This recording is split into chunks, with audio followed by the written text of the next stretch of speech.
doesn't have to be the blue iris. It could be weeds in a vacant lot, or a few small stones. Just pay attention, then patch a few words together and don't try to make them elaborate.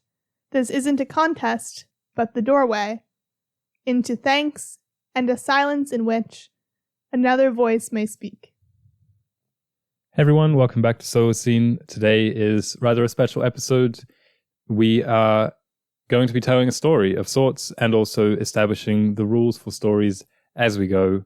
What I mean by that is, having last week established the rules and background of solarpunk, the aesthetic, so you can listen to that if you want to, but it's not, I would say, a necessary precursor.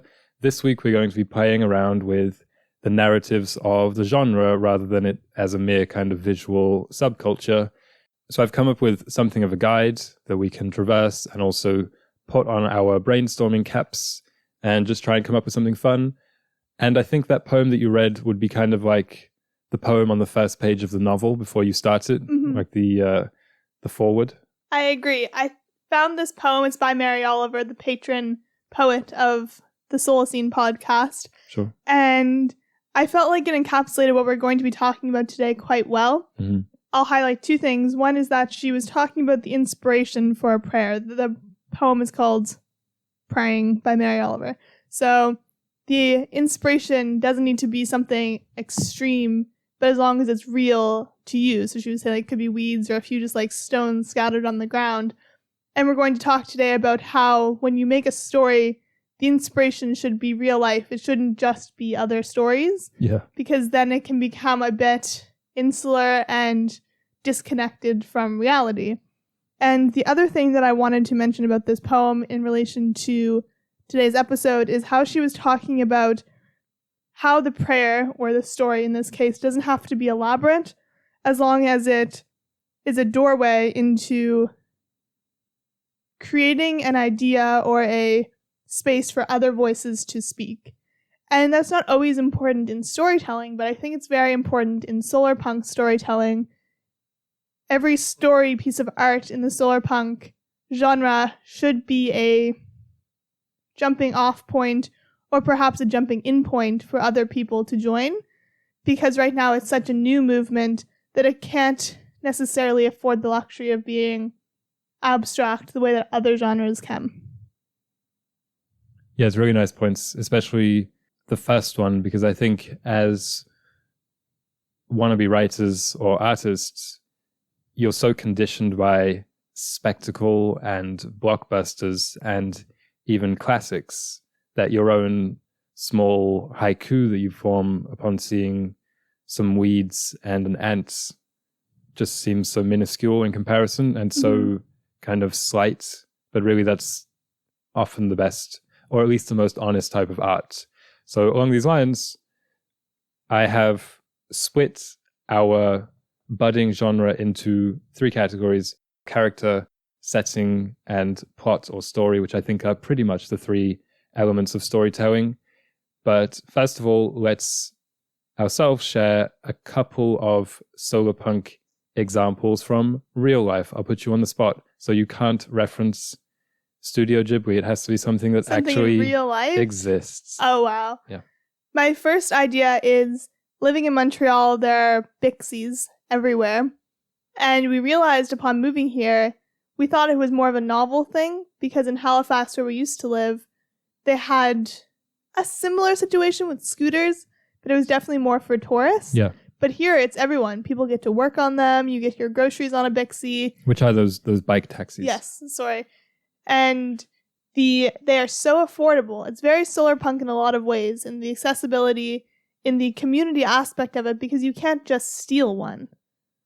You basically, you if they were all stolen, they'd have to be returned. Yeah. And often when people propose these solarpunk solutions of communal tools or communal spaces, people say, well, why wouldn't they be taken advantage of?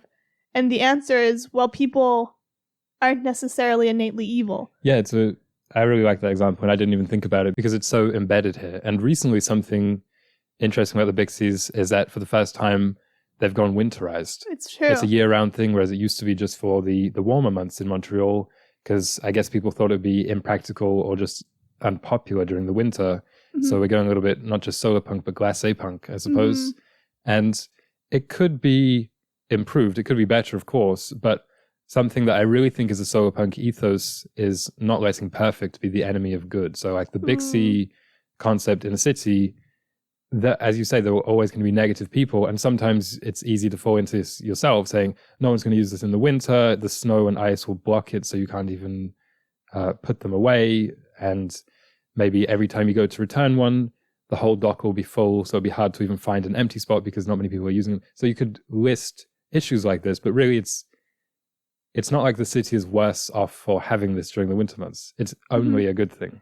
Yeah, and the thing with these issues arising is that it then tells us what we have to solve. Yeah. Because if you didn't try, you could speculate about the problems, but then maybe the speculation would blow them out of proportion. In reality, it just means, similar to in the summer, there's an incentive program if you drop them off at empty docks and stuff. So there's solutions, and you have to be creative with it. And I found Bixby in all these ways, including the incentive program of like, I don't remember what it is. It's something like if you drop it off at an empty dock, you get a free ride, or you get like a grocery coupon or something. It's very outside of the box and interesting. Yeah.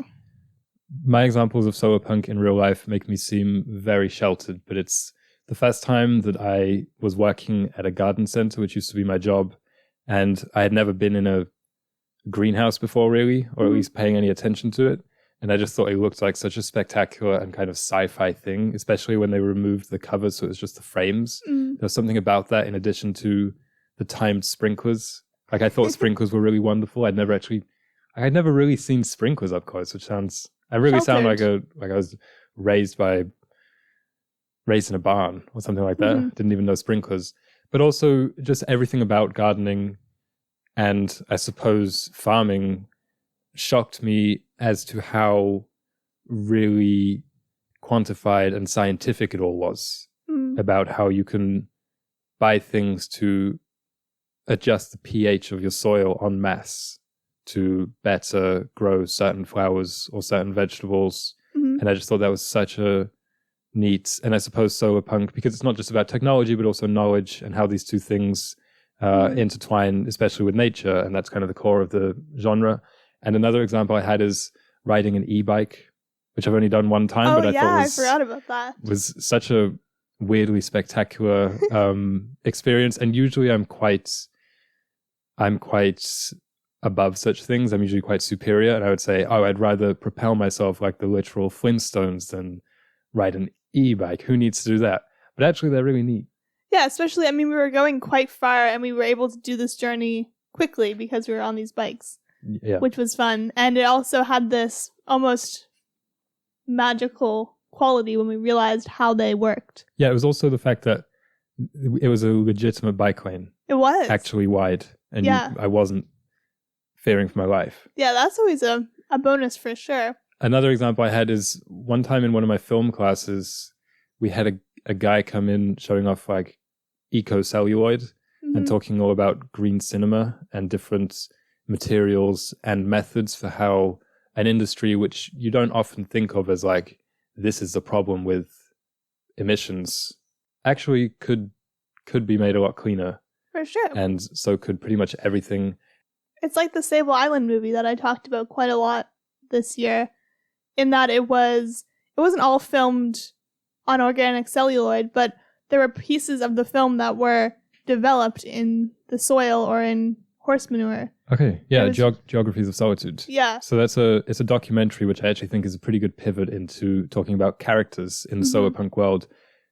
I think one of the main reasons there are no real, proper, famous, great solar punk stories as of yet is because people often start with the aesthetic. We start with the cities and the buildings, but stories are much more about the people who live in those buildings, even if they're also the ones who build them, and that can be one of their primary traits, but you need characters. Yeah. And in Geographies of Solitude, the film you're referencing, the main subject of the documentary is a lady who lives there, and she's a scientist. She's been studying the horses and the ecosystems on the island for decades, but she's also, to some extent, a legitimate hoarder. Yes. And she holes herself away in this cabin with just thousands and thousands of small plastic things that she collects over the years, sheafs and sheafs of paper spreadsheets that she's studied for decades. And it's a really great example of the most important character in the solarpunk story, the hero. And the archetype that I think best sums this up is the maker hero or heroine. And for this, you can think someone like Dr. Frankenstein, Iron Man, Willy Wonka is a kind of topical example. Yeah. And I had a quote about the archetype from a website called First Draft Pro that said, historically, the creator archetype has held a significant place in literature and folklore, symbolizing the human aspiration to innovate and affect the world. So I think our character is a builder, first and foremost, a tinkerer. Certainly. And I was thinking for the name, it could either be something just inanimate, something like Bag. Everyone just calls them Bag. Okay. Or Woolly. Yeah. Because I think it's a very trendy thing also, like in young adult fiction or on Netflix, you'll see a TV show and it's like the main character's name is Woolly. And it's like, that's not a name for a person. That's a type of mammoth. But I really think something like that. Or because I was kind of picturing it as a heroine. I don't know why. But she could have a traditionally boy's name. I think one of these two options should be. Like Felix Bags.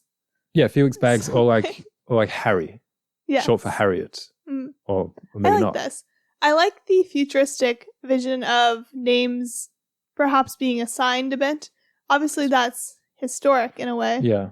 But I think we could revive it of the blacksmiths and things like that. Like the surname. Yeah, the surname. Okay. Like, I think, having a name from birth is cool, but and important. But I think a surname or a Dwayne The Rock Johnson, like a nickname, a sort wrestling of thing. name. Yeah.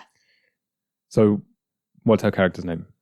I was thinking about this. I think I like Harriet a lot because I was thinking Veronica. Yeah. And it could be like called like V or something. Oh, yeah. So V would be very anarchist. V for Vendetta. Yes. So I'm going to go with Veronica. What about Veronica Cable? No. Okay. What about Veronica Snips? Okay. We'll just call her V. Okay. V. So also with this archetype, what I love about it is that it redirects what I think is a very present day energy towards and enthusiasm towards STEM and innovation. But today it's kind of going in somewhat gross directions, or at least very kind of techy, digital and indoor directions. But V is a tinkerer with solar panels and e-bikes and street lamps and things that are really real world stuff. And she's bringing the power to her and her commune. This is the next character, but really it's a group of characters. So this is kind of a stock troop, which kind of our maker hero V relies on.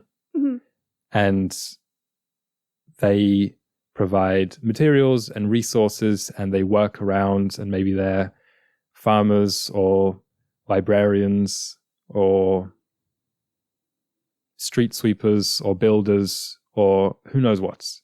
But I think they complement each other very well. They complement, and I think it also needs to show a full range, a full spectrum of personalities, because it's a deliberately inclusive thing. These are the good guys, and we need to immediately see these are the good guys.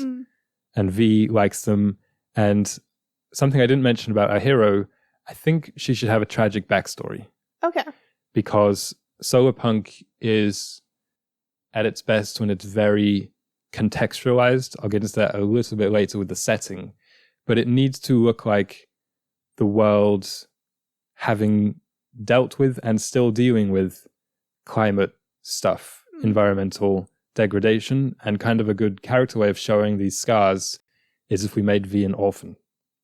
Always a good thing in stories, because then you also just don't have to deal with the parents. Parents are always boring. Fair. So she's kind of adopted by this commune. And I don't know, maybe her parents, kind of the cliche thing would be if they died in the water wars or something like that. Although we're not quite post-apocalyptic. So maybe they were climate scientists who died tragically in a really radical experiment of like some crazy carbon sequestration technology. And they accidentally sequestered themselves for forever. Oh my gosh. Something it's like in that. Fire of Love. the 2 volcano scientists who died in a volcano doing what they love, but still tragic. It could even be like in the Bible where Moses gets floated down in a basket. We don't have to go quite that far. Mm-hmm. And then the commune could adopt her and Yes. name her. I like this. Maybe she's like tearing apart things. That's why they called her Snips. Mm-hmm. I think that... Maybe she still has the umbilical cord. No, we won't go there. That's a bit... I think that in solarpunk storytelling, these different family structures are a key part of it. Commune is one word for it, but it's also just like families who have come together as adults or as young people. Yeah, aka communities. Yeah. Which is what used to be the norm. It's true. And I think it's very, especially from like a politically conservative point of view, it's easy to feel kind of threatened or against superior to that kind of thing, because it feels like it's in opposition to, let's say, the nuclear family or any kind of traditional structures like that, which I don't think is the case. I think they can happily coexist. Of course. I mean, people used to say it takes a village, and that used to be just a thing that people said. Mm-hmm. So I think that in this case, obviously, her parents died tragically in the sequestration, but generally speaking, you can have 2 parents, the kids, the dog, within this also community structure. Of course. That's a wonderful thing. Yeah. So we have V, we have her community of misfits. Misfits, exactly. Like the Island of Misfit Toys. Maybe there's some comic relief in there. Maybe there's like a romantic subplot or someone's tinkering with, someone has a radio station that they're, it's something like that. And then, of course, to round it off, we need the villain. And the archetype that I kind of formed for this was the tech tyrant. Okay. And what this means is that they are kind of the antithesis of solarpunk in that they use technology to reinforce exploitation of people, of environments. So they're like the cyberpunk.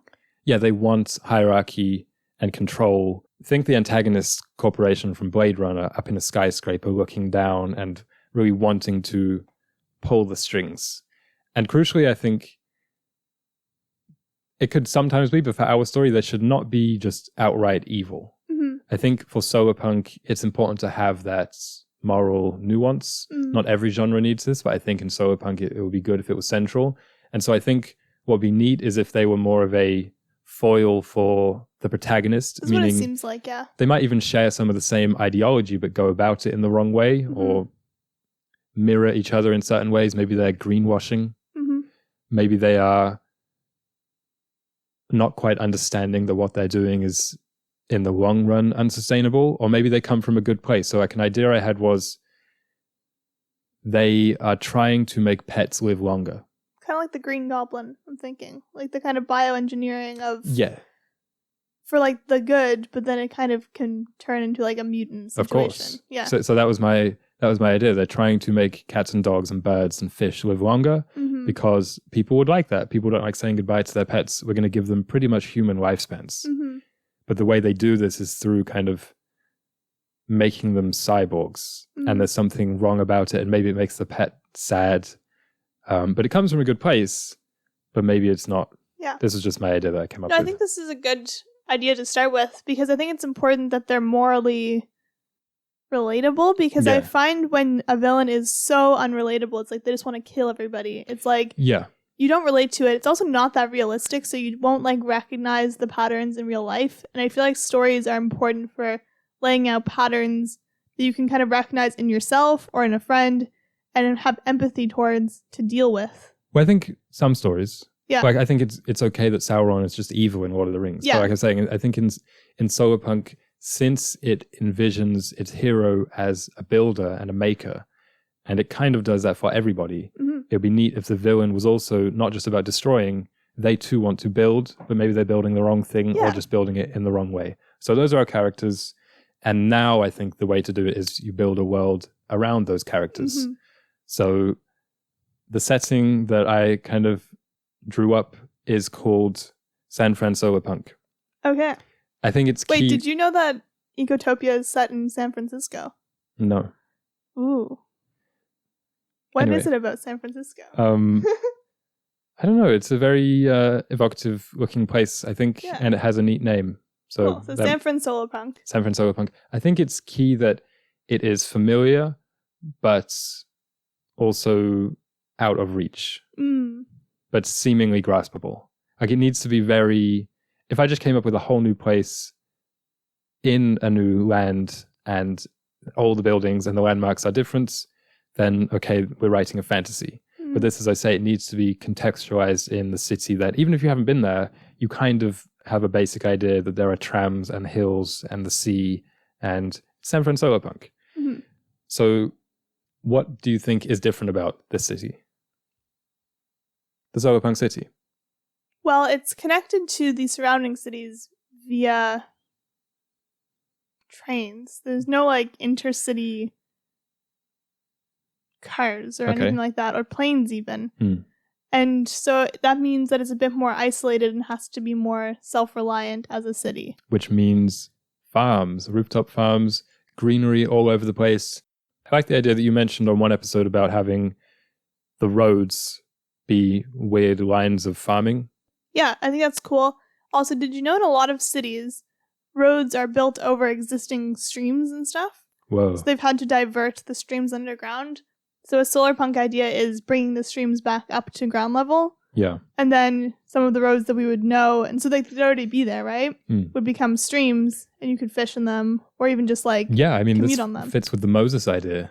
Yeah. She got pushed down the San Francisco solarpunk canals in a basket, a woven basket. Yes. But also I think it could be slightly more fantastical, like there are skyways and maybe the buildings have wigglier silhouettes and e-bikes and green transport and still the trams, but maybe they're, I don't know, all painted green, and there are turbines and solar panels all over the place, and libraries and tech libraries and markets. And I just think in general it's bustling, it's dense, and there's a weird blurring of the lines between inside and outside and glass roofs. Yeah. And I think in a city like this, because right now cities kind of sprawl, so I think it would be over time. Like this isn't, you can't like mandate it overnight, but in the story, I think it will be that over 50 years or whatever, a lot of people have come together, so it's a bit more dense in certain areas. Yeah, I was thinking we set it in 2099. Yeah. It's 100 years after you and I were born. Great. So then there's just these little communities, and maybe the city's a bit more dense, but then there is more room for greenery and stuff in between. Wilderness. Enclaves. Yeah. And then in keeping with the three characters I had, we'll start with the commune, where they live. I was thinking it could be like an adapted mall or something like that. Something really neat, or like a big network of, I don't know, I picture them kind of like mole people in a sense. So they took over like an old like industrial building or something. Yeah, like a warehouse. Okay. But it's full of life and it smells nice, and there are carrots growing on the roofs. And because they're carrots, you can see them like from inside. When you look up at the ceiling, you just see the orange things poking through. I know that's not how rooftop gardens work, but in this kind of cartoon world, that's how it is. I like that. And so like they can shout up to someone on the roof, like, poke that one down. And then they just poke it down and it falls all the way into their waiting mouth or hand. So these guys, I think it's crucial that this is like a homey Gryffindor common room type. You want to live there when you read the story. And they treat Veronica, as kind of like this whiz kid. Because she's friendly, she's popular, but also she's quite studious and likes to tinker in her place, which is the den. And I think this is the most critical part of the solarpunk world. Our hero's somewhat reclusive little nest in which they make. Yes. So I don't know if she has a specialty thing, like maybe it's bicycles or clocks or screens or turbines or something like that. But whatever it is, her den is full of it. I like that. So she can kind of go down here. Maybe she's got a couple friendly like bats or something like that. Or maybe what she does is rescue the broken cyborg animals that our villain is making. I see, and she kind of brings them back to normal or something. Yeah. Ooh, okay. Because maybe sometimes the metal limbs or organs don't work properly, and so they just kind of discard them.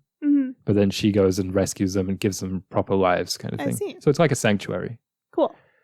And yeah, I think this is really where our hero endears his or herself to the reader, because it's like, wow, they're so competent, they're also good, and they are very resourceful is the main thing.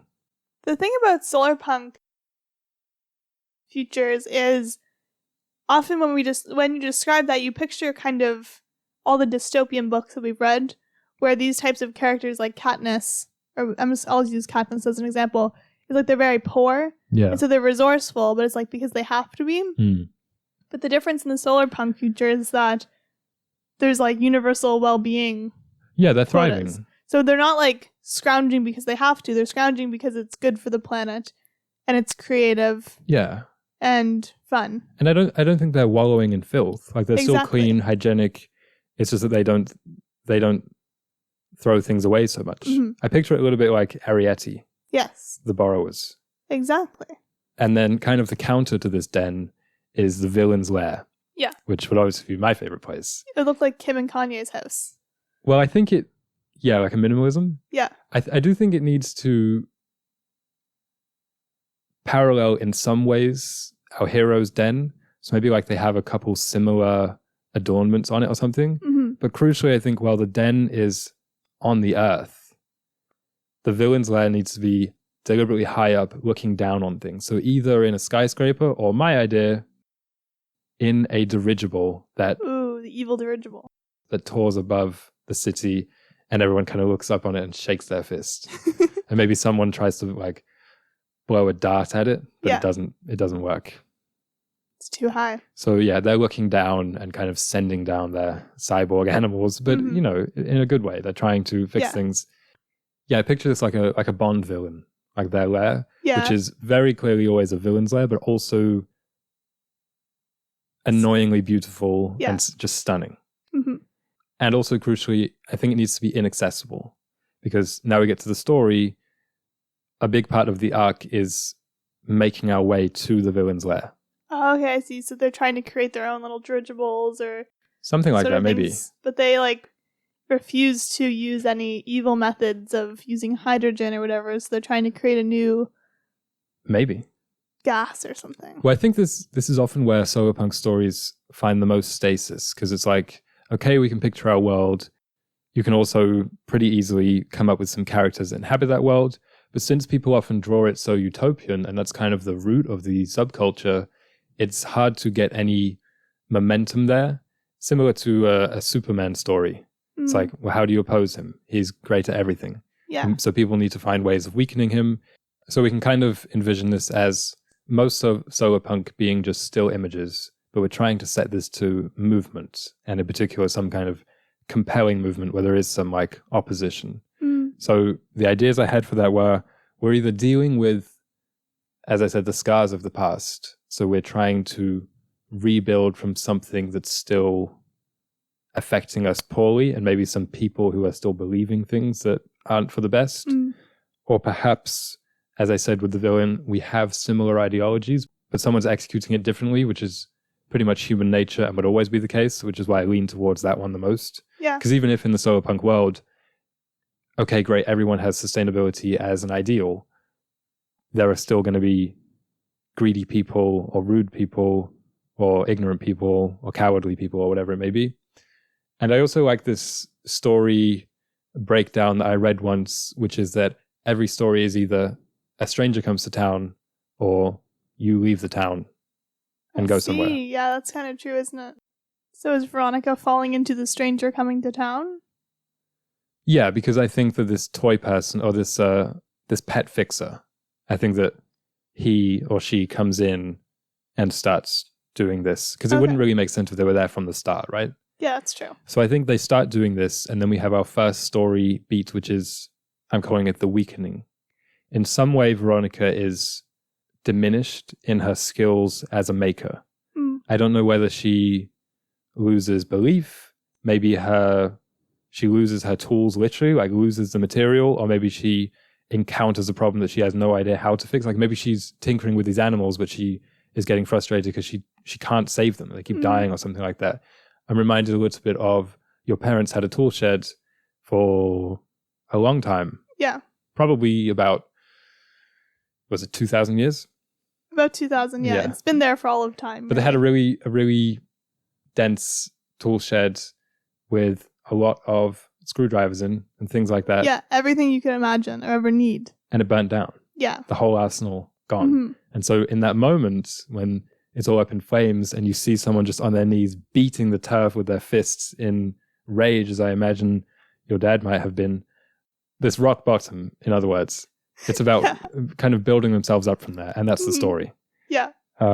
Like maybe even from a solarpunk point of view, they lose their optimism or their vision of the world, because we can even treat the kind of root of the aesthetic as a character trait. And this is what kicks off their quest. Yeah. And the quest is what I'm calling the ladder. Mm-hmm. If you picture an episode of Dora the Explorer, I'm picturing it. she goes from obstacle to obstacle. Often it's laid out on a map from the start. On the map. I'm the map. You got Swiper, grumpy old troll who was under the bridge, and maybe Boots loses his boots or something like that. There's always something. And how did she get around it? With Spanish. Yes. That's what she does. She says things in Spanish to get to the next obstacle. But what our character does is build things with the help of her commune and her own ingenuity and resourcefulness, intelligence, creativity, harmony with nature. And I guess these traits are why I picture it as a heroine, because I don't want to seem too kind of stereotypical, but I do think there's a femininity to the solarpunk hero's way of traversing challenges, in that if you picture a really masculine hero's journey, like in Lord of the Rings, usually it's a kind of strength-based puzzles. It's like you have to stab the orcs and defeat the spider and pull the sword from the stone.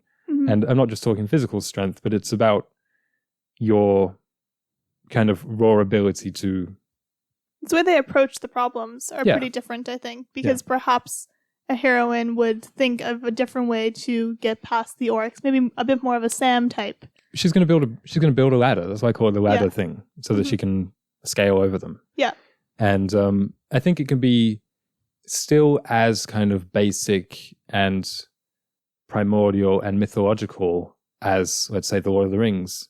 Because even in something like The Wizard of Oz or The Odyssey, there's the sirens and the flower and the meadow of flowers that they have to resist, right? So they have to practice restraint, which is a little bit of an atypical test for a hero. So I think things like that like she has to, with the help of her friends, overcome and grow and really become the hero proper. And then we have the finale, which I've called bridge building, because I think you should try and resolve things in a way that reflects the solarpunk ethos. It wouldn't make sense to drop it at the end because we're trying to squeeze in a typical violent climax. So bridge building, what do you think this entails? It means they reach the dirigible, but they take a bit of a Doctor Who approach of talking to him instead of just killing him and dropping him out of the dirigible, or maybe destroying the dirigible and he escapes or something. To try and talk to him and say, use this dirigible as a dirigible for good. I really think this is a crucial thing, and it's about environmental storytelling or symbolism and how the setting and the story in solarpunk, because the aesthetic is so visual, are so intertwined. It should always be the case that at the end, that villain's lair, which is high up above, somehow gets brought back to Earth, either physically or maybe there's a vine that goes up there now, or metaphorically. Maybe there's a beanstalk, something like that. And that's obviously a symbol for the fact that we're not just going to kill the villain, we're going to find a common ground, we're going to talk it out. And I was thinking we could do a twist for our story on the Star Wars notion that the villain is Veronica's father or mother.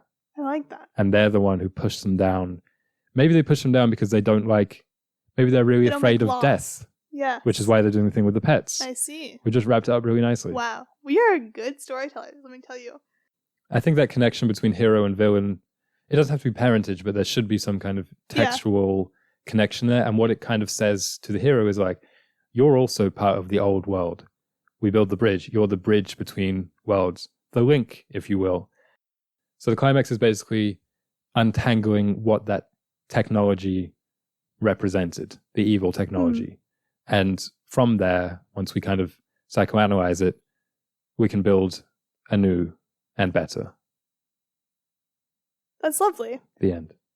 For those of you listening who wanted to make your own solarpunk story, try and take these principles as principles, not as prescriptions of every solarpunk story has to have a Luke Skywalker, Darth Vader ending. Yeah. And I think when genres are new, the way solarpunk is, it's easy to fall into traps and cliches tropes. and things. Tropes, yeah. Well, I don't think you should be considering this at all as you write. It was just kind of a fun exercise for us to do, because we were talking about the death of solarpunk storytelling. So we were like, if there were some, what would it be like? We're kind of reverse engineering it before they're even written. Because now we can look back on Westerns and be like, there's always this, this always happens, and this is always the end. But at the time, I don't think a lot of the, like in the early days, I don't think Western writers were like, where's that guide that I need to follow? Yeah. You know what I mean? Good point. So I didn't fit it in because I was very engaged in your guide to solarpunk storytelling. Thanks. But to end on a nice note, the organism of the week is... Ba-da-da-da-ba-da-ba-da-ba. Whoa, yeah. Whoa. The organism of the week is the rubber tree. Rubber duck tree. The rubber tree, which is native to South American tropical rainforests, and it is cultivated on plantations in Southeast Asia and West Africa. And rubber trees emit a milky liquid whenever they're damaged. It's like cut, similar to maple sap. And the milky liquid is latex. Mm-hmm. I just assumed latex was fake, mainly because of the name. That's why some people can be allergic to it. I know. Yeah. So latex oozes out, and 30% of the latex is rubber. The trees are tall and skinny, and they have broad oval leaves. And I just think this organism is very solarpunk because it creates this futuristic, very durable, yet biodegradable material. And I think in the solarpunk future, there will be more rubber trees used for rubber production, and there will be like no synthetics ideally besides existing recycled materials. But yeah, I just think it's really cool that you can get these rubber things, these rubber gloves, these rubber tires, and they just come from a tree. Like, that just sounds so crazy to me. Rubber is really neat, actually. And with the reduction in cars in the solarpunk world, there's going to be a lot of rubber that we don't know what to do with. It's true. So rubber buildings. Maybe. Rubber hats. Small rubber hats. Yeah. There's a catch on. Very futuristic. And it's, like I knew that there was natural rubber and latex, but I just assumed it wasn't actually the stuff that we're using. So it's cool that it is the stuff we're using. And I hope it will proliferate a bit more in the solarpunk world. Yeah. Shout out to the rubber tree, and shout out to the listener. If you're watching on YouTube, please subscribe at Solar Scene Podcast, and also click the link in the description. You can buy some clothes, zines, email us, and Happy New Year, I think.